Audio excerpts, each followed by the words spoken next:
When you are successful, there are one of two things you can do.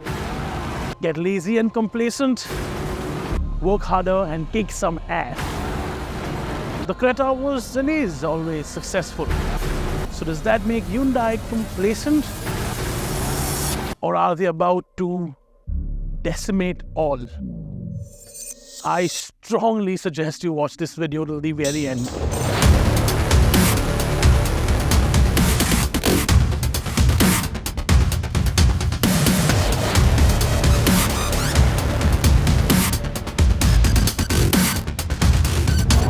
Welcome everybody then to the brand new Creta, and I say brand new, but technically it is a facelift. But this is a masterclass in how a facelift should be done. There are so many brand new bits here everywhere that it might as well be a whole new generation. And today I'm going to talk about all of them that matter.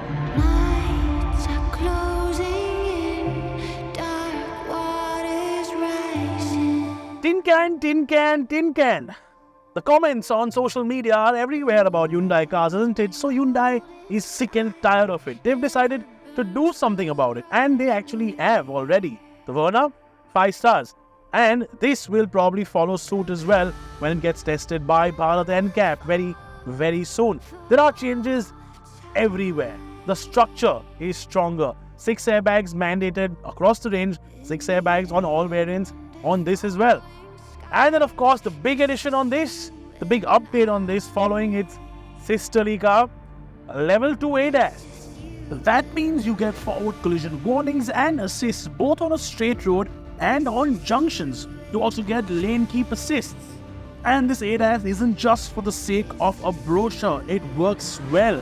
It detected cars, it detected trucks, it detected scooters, even cows. And even when the lane markings were a little off, it still worked. Now, unlike some other cars, you can't really turn the ADAS off. You can turn it off in this.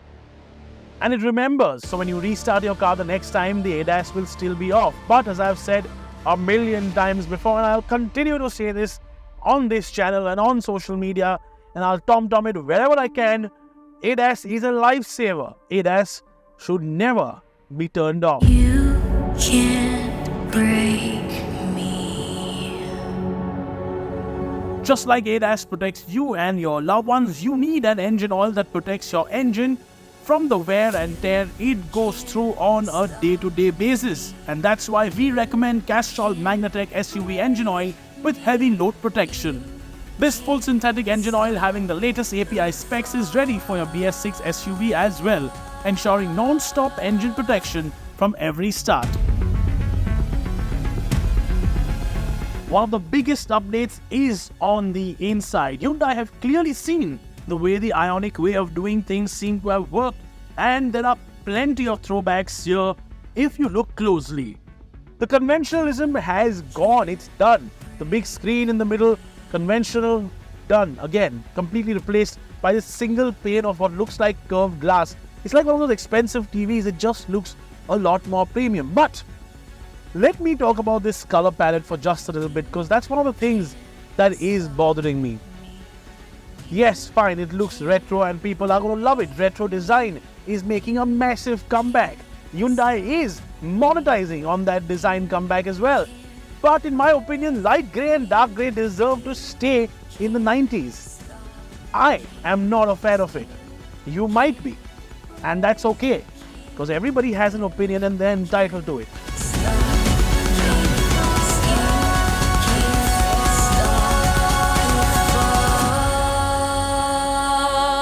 There are so many things here on offer that deserve a mention, but that just shows that even though the Creta is a bestseller, Hyundai has done more to it.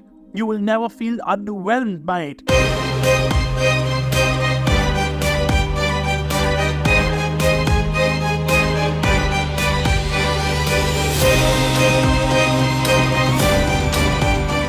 None of us really liked the way the pre-facelift car looked, but it grew on us and it became palatable. This, in my humble opinion, when it looks great from the get-go. I like the Santa Fe inspired styling. I like the frosted details in the daytime running lights and the tail lamps, and I even, for a change, like the wheels. What I don't like, however, is that silver above the window pane. That now sticks out like a sore thumb, and it's too curvy for an otherwise straight-cut design.